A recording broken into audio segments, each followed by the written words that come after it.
Have you ever felt like you married your husband and his mother too? My marriage became a conversation I was never part of. I never imagined that the quiet thoughts I now have at night would ever include the word divorce. When I got married, I believed marriage was supposed to be a safe place, a union where two people protect each other's privacy, emotions, and home. But somewhere between love and loyalty, my husband forgot that our marriage was no longer a public discussion. From the very beginning, he called his mother about everything. At first, I thought it was harmless. A son checking in on his mom. A quick, "How was your day?" call. But it slowly turned into something else. Arguments we had barely finished having would already be retold in his mother's voice before I even caught my breath. If we disagreed about money, she knew. If I was tired and quiet, she knew. If I cried in the bathroom, somehow, she knew. I would be sitting in our living room, and my husband would walk past me, phone pressed to his ear, lowering his voice, not to protect my feelings, but to protect the details he was handing over. It felt like living in a house with invisible ears. What hurt the most was not just that he told her everything. It was that her opinions started showing up in our home. Suddenly, my husband's words didn't sound like his anymore. They sounded rehearsed, corrected, approved.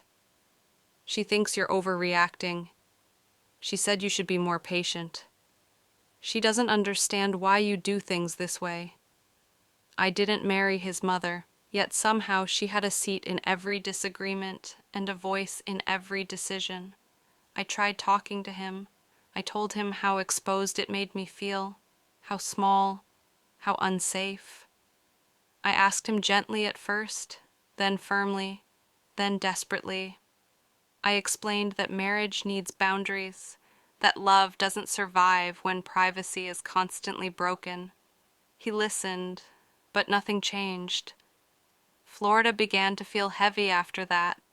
The sunshine outside didn't match how trapped I felt inside. Our home no longer felt like ours.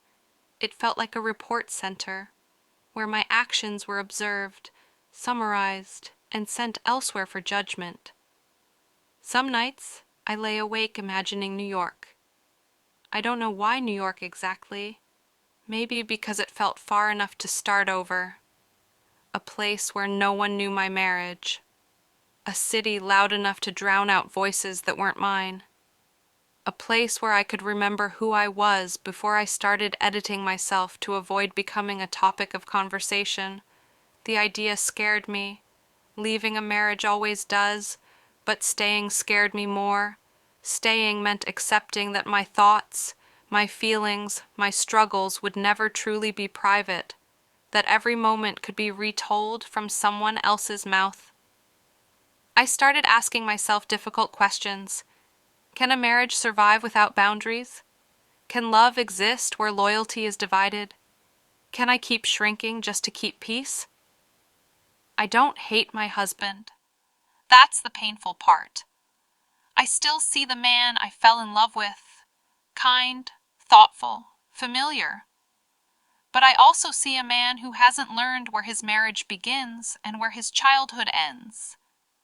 Now I stand between two futures, one where I keep explaining myself in a home that never feels fully mine, and another where I choose silence, distance, and the chance to rebuild, even if it means starting alone in a city that doesn't know my name.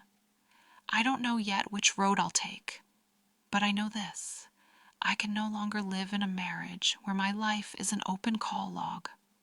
Sometimes loving yourself means choosing peace over comfort and choosing yourself over familiarity.